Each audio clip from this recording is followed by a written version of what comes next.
Good morning. चलो अपन कल की कंटिन्यूटी में एक छोटा सा टॉपिक, ये जो अपने जो कम्युनिटी है उससे रिलेटेड कम्युनिटी हेल्थ नर्सिंग या फिर introduction of community health nursing के बारे में अपन छोटे से टॉपिक डिस्कशन कर रहे थे। उसी के कंटिन्यूटी में अपना टॉपिक वापस डिस्कशन करते हैं। अपना टॉपिक है रोगों का वर्गीकरण। रोगों का वर्गीकरण पढ़ रहे हैं या फिर क्लासिफिकेशन ऑफ डिजीज, मतलब जो बीमारी हैं या फिर जो ये बीमारियां हैं। रोग का मतलब क्या होता है? बीमारी होती है। रोगों मतलब बीमारी या जो डिजीज है उसको कैसे क्लासिफाइड किया जाता है वो अपन पढ़ रहे हैं। इसके अंदर अपन क्या डिस्कशन पढ़ेंगे, क्या अपन डिस्कशन करेंगे वो चीज अपने क्लासिफिकेशन ऑफ डिजीज, डिजीज को कैसे क्लासिफाइड किया गया है। जैसे डिजीज को है बहुत सारे आधार पर अपन अलग अलग टाइप से क्लासिफाइड किया गया है। जैसे मैं अपन को बात बताऊं, बहुत सारी स्केल्स आती हैं। जैसे आजकल इंडिया में ICD-10 चल रहा है। ICD-10 क्लासिफिकेशन मतलब international classification of disease, international का पढ़ रहे हैं। जैसे अपन क्या, आप सरकारी हॉस्पिटल में दिखाने जाओगे तो वहाँ पे कोडिंग में लिख देते हैं F11, उसके बाद में F32। ये बीमारियों के नाम होते हैं और इंटरनेशनल इसका कोड है। जैसे अपन F32 की अपन बात करें तो ये क्या था, डिप्रेशन होता है। डिप्रेशन का मतलब अवसाद। अगर किसी को डिप्रेशन की प्रॉब्लम है, आप मनोविज्ञान मनोचिकित्सक को दिखाएंगे गवर्नमेंट में, तो वो कौन सा कोड लिखा है? F32। इसका मतलब उसको क्या है, डिप्रेशन नामक एक बीमारी है। ठीक है, तो इसके अनुसार अपने क्लासिफाइड किया। जैसे अपने अलग क्लासिफाइड की कर सकते हैं। जैसे सीवियर टाइप की बीमारी हो सकती है, माइल्ड टाइप की बीमारी हो सकती है और मॉडरेट टाइप की बीमारी हो सकती है। बहुत सीरियस हो सकता है, सीरियस में बहुत सीरियस, बहुत सीरियस टाइप, कम सीरियस और बहुत कम। ये क्या हो सकती हैं? बीमारियां हो सकती हैं। तो ये अपने इतना सा इसमें डिस्कशन किया था। अब अपन आगे आगे जो बीमारी पढ़ेंगे उसके बारे में, अपन रोगों के बारे में पढ़ेंगे तो अपन पढ़ सकते हैं कि जो रोगी है उसका क्या कारण हो सकता है। कारण का मतलब उसकी क्या इटियोलॉजी है, इटियोलॉजी है, या जिसको अपन कोजेज बोल सकते हैं। सेकंड अपन इसके अंदर अपन जो अपन डिस्कशन करेंगे वो पैथोजेनेसिस है। पैथोजेनेसिस, पैथोजेनेसिस, पैथोजेनेसिस का मतलब जो रोग की है वो क्या है, प्रक्रिया क्या है। प्रक्रिया का मतलब रोग कैसे क्या होता है उसको अपन, रोग कैसे होता है उस रोग पे अपन प्रोसेस स्टेप पढ़ेंगे, स्टेप बाय स्टेप कैसे क्या होता है। नेक्स्ट अपन इसकी बात करेंगे तो कि रोग के क्या लक्षण होते हैं। रोग के लक्षण, लक्षण का मतलब क्या होते हैं, इसके क्या क्लिनिकल मैनिफेस्टेशन होते हैं या क्या सिम्टम्स होते हैं। मतलब किसी को अगर कोई रोग हो गया तो उसके कौन से क्या लक्षण होते हैं या क्या उसके सिम्टम्स होते हैं, वो इसके बारे में अपन पढ़ेंगे। और लास्ट इसके अंदर कई चीजें पढ़ेंगे कि अगर किसी को जो रोग अफेक्ट हुआ तो उसका कौन सा ऑर्गन, या ऑर्गन की अपन बात करें या कौन सा अंग है उसकी वजह से अफेक्ट हुआ, उसको भी अपन इस क्लासिफिकेशन ऑफ डिजीज में पढ़ेंगे। और इस डिजीज के अकॉर्डिंग जो अपन पढ़ रहे हैं उन्हीं के अकॉर्डिंग अपन क्या पढ़ेंगे, ये चीजें डिस्कशन करेंगे। ठीक है, ये अपन इसके बाद में अपन डिस्कशन कर रहे हैं। नेक्स्ट अपन बात करें कि जो डिजीज का जो क्लासिफिकेशन है, जैसे अपन यहाँ पढ़ रहे हैं, मैंने आपको उस टाइम भी बताया कि अपन जो इसमें पहले डिस्कशन करेंगे रोगों का वर्गीकरण का आधार क्या है। मोस्टली रोगों का वर्गीकरण तो अपन पढ़ रहे हैं कि सीवियर है, मतलब बहुत तेज है, बहुत कम है, माइल्ड टाइप है। तो उसके आधार को क्लासिफिक कोई बेस होना चाहिए कि कौन से बेस के आधार पर उसका वर्गीकरण का। जैसे पहले अपन पढ़ा था रोगों के कारण के आधार पर उसको कितने प्रकार से डिवाइड किया गया है। दूसरा, रोगों के होने की प्रक्रिया के आधार पर उसको कितने प्रकार से बांटा गया है। रोग के लक्षण के आधार पर या सिम्टम्स के आधार पर कैसे बांटा गया है। या जो ऑर्गन के जो अंग हैं या जो अपना सिस्टम तंत्र है, जैसे रेस्पिरेटरी सिस्टम या श्वसन तंत्र है, उसमें कौन कौन सी बीमारी, इसके भी उसके बीमारी को बांटा गया है। सन तंत्र से होने वाली बीमारी, हार्ट की होने वाली बीमारी, उसके बाद में अलग अलग जो अपने ऑर्गन है, जैसे अपने बात करें कि इसकी हार्ट से रिलेटेड, किडनी से रिलेटेड, ब्रेन से रिलेटेड, उसके बाद रिप्रोडक्टिव सिस्टम से रिलेटेड या एंडोक्राइन सिस्टम से रिलेटेड, ये बीमारियों को ऐसे मतलब ये एक आधार बना है, इसके आधार के मतलब रोगों के आधार पर अपन बीमारी को क्लासिफाइड कर सकते हैं। रोगों की होने वाली जो प्रक्रिया पैथोजेन है उसके आधार पर अपन कर सकते हैं, रोगों के लक्षण के आधार पर कर सकते हैं, उसके अंग तंत्र या सिस्टम के आधार पर भी अपन क्या कर सकते हैं, उसको बीमारियों को बांट सकते हैं। ऐसा आपके एग्जाम में क्वेश्चन आए तो आपको ऐसा लिखना है, क्लासिफिकेशन ऑफ डिजीज। जैसे अपन बात करें कि आपके आगे कि रोग की परिभाषा लिखिए, पहला रोग की परिभाषा लिखिए और रोगों के वर्गीकरण को बताइए, परिभाषा। फिर सेकंड इसके साथ क्वेश्चन आएगा रोग का वर्गीकरण। वर्गीकरण का सीधा मतलब है कि उसका क्या क्लासिफिकेशन, उसको समझाना है। तो ये एक छोटा सा आपके क्वेश्चन बनता है। यहाँ से क्वेश्चन मैंने आपको यहाँ लिख ही दिया है। कौन सा क्वेश्चन बनता है, एक तो बन गया रोगों की परिभाषा लिखनी है, एक रोग की क्या लिखनी है, वर्गीकरण लिखना है। ठीक हो, तो इसको अपन डिस्कशन करते हैं। चलो इसके बाद में अपन नेक्स्ट डिस्कशन करते हैं। अपना डिस्कशन है कि रोगों का अपन क्लासिफाइड पढ़ रहे हैं, तो अपन देखो क्लासिफाइड की अपन बात करें तो मैं यहाँ साइड में लिखना संक्रमण के आधार पर। अब ये अलग अलग है, अवधि के आधार पर बहुत सारे इस पर क्लासिफाइड किया गया है। ये वो एक अपने बेस था उसका, उसकी वजह से अपन बात करें, जैसे मैं यहाँ पे कलर चेंज कर लेता हूँ। जैसे पहले अगर अपन बात करें तो संक्रमण के आधार पर, संक्रमण का मतलब इन्फेक्शन के आधार पर, इन्फेक्शन के आधार पर इनको कितने प्रकार से वर्गीकरण किया गया है। जैसे मोस्टली जो इन्फेक्शन की अपन बात करें तो दो प्रकार का वर्गीकरण होता है, इन्फेक्शियस डिजीज और नॉन इन्फेक्शन, मतलब संक्रामक रोग और असंक्रामक रोग। संक्रामक रोग में जैसे टीबी वगैरह आता है, कोरोना आता है, टाइफाइड आता है, मलेरिया आता है, ये किस में आते हैं, संक्रमण में। इसमें किसी भी एक फिक्स बैक्टीरिया या वायरस से होने वाले रोग होते हैं। जैसे मैं आपको यहाँ पे लिख देता हूँ, जो इन्फेक्शन है, इन्फेक्शन से होने वाले रोग हैं वो कौन से कितने प्रकार के हो गए, दो प्रकार के हो गए। जैसे अपने इसकी बात करें इन्फेक्शियस और नॉन इन्फेक्शियस, संक्रामक या असंक्रामक। अपन कम्युनिटी में मोस्टली संक्रामक पढ़ते हैं, असंक्रामक भी पढ़ते हैं। इसके अंदर जैसे अपने बात करें टीबी हो गया, कोरोना हो गया, उसके बाद में टाइफाइड हो गया और मीजल्स हो गया, और उसके बाद में अपने क्या बात करें इसकी कोरोना हो ही गया, मलेरिया हो गया। इसका मतलब है ये जो रोग हैं वो क्या होते हैं, ये रोग होते हैं एक आदमी से दूसरे आदमी में फैलने वाले रोग। संक्रामक का मतलब है एक आदमी से दूसरे आदमी में होने वाले रोग को संक्रामक रोग कहते हैं। इसका उदाहरण क्या है, बैक्टीरिया, टीबी है। और उसके बाद ये क्या किसकी वजह से होते हैं, बैक्टीरिया की वजह से हो सकते हैं, वायरस की वजह से, फंगल की वजह से होते हैं। जैसे अपन यहाँ बात करें, किसकी बात करें कि टीबी है, टीबी किसकी वजह से होता है, एक बैक्टीरिया की वजह से होता है, माइक्रोबैक्टीरियम। और उसके बाद में कोरोना किसकी वजह से होता है, वायरस की वजह से। कोरोना किसकी वजह से हुआ, वायरस की वजह से। माइक्रोबैक्टीरियम ट्यूबरकुलोसिस नामक की बैक्टीरिया की वजह से क्या होता है, टीबी होता है। और टिटनस कोरिनोबैक्टीरियम टिटनाइस की वजह से क्या होता है, टिटनस हो सकता है। उसके बाद में पैरामेक्सो वायरस जो है उसकी वजह से पोलियो हो सकता है।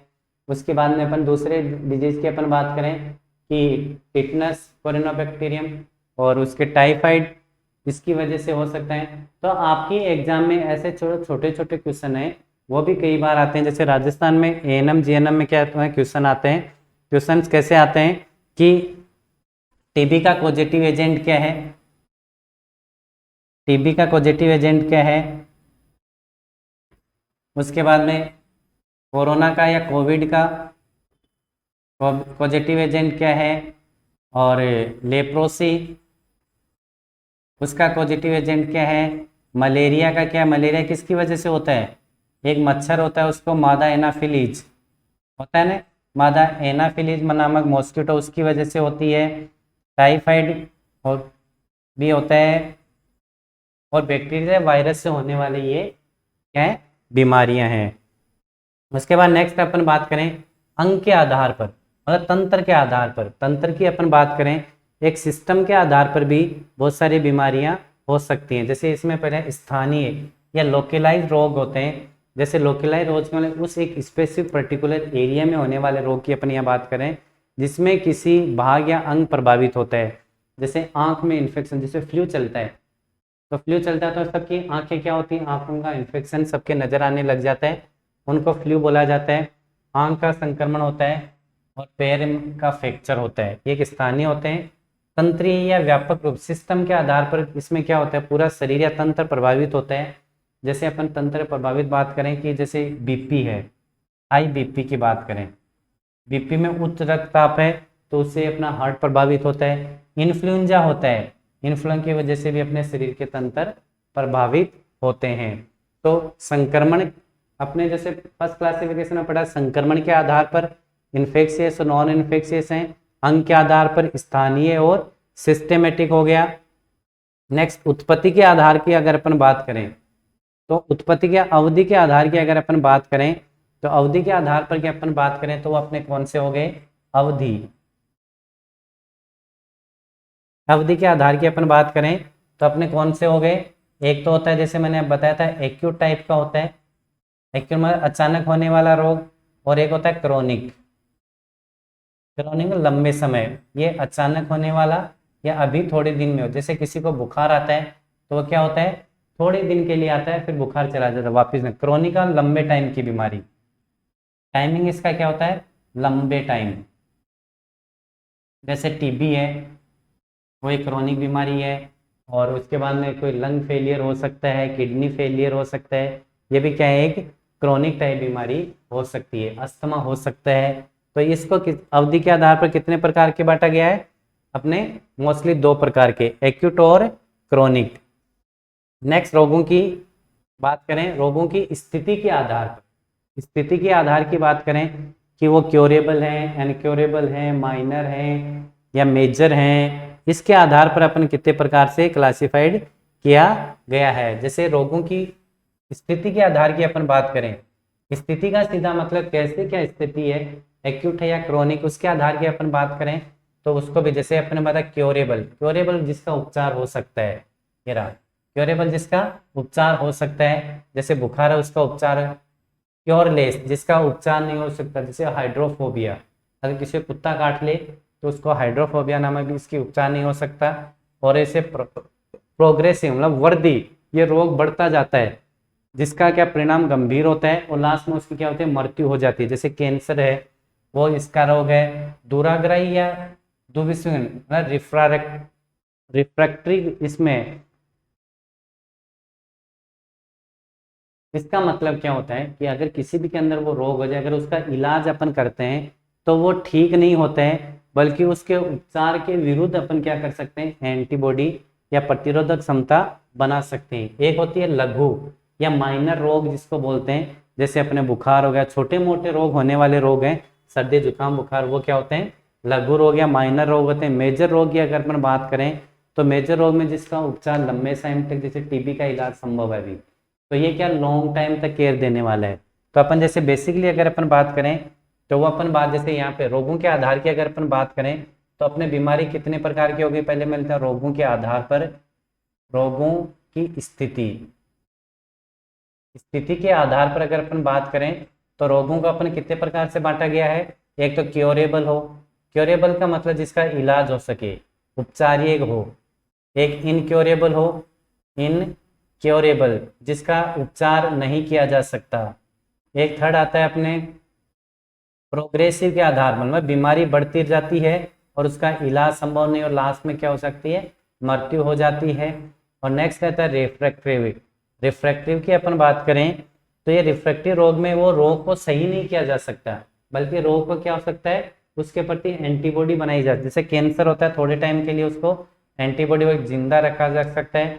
और नेक्स्ट की अपन बात करें माइनर जो है, जैसे सर्दी जुकाम बुखार, ये क्या होते हैं, पेन, ये माइनर डिजीज हैं। और मेजर डिजीज की अपन बात करें तो मेजर जो बड़ी बीमारी हो, जैसे हार्ट की रोग हो सकता है, डायबिटीज मेलाइटस हो जाता है।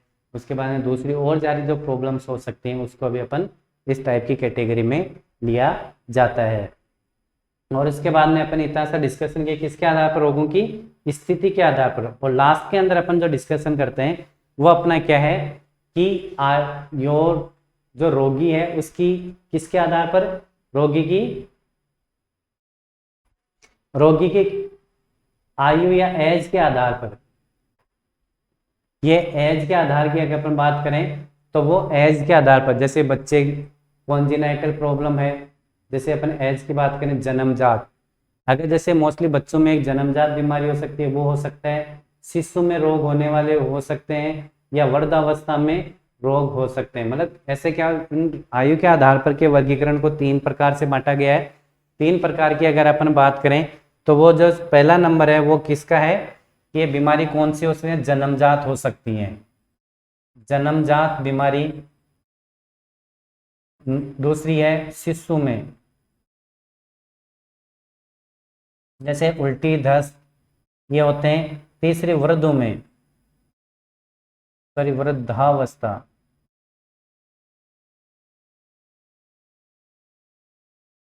वृद्धावस्था।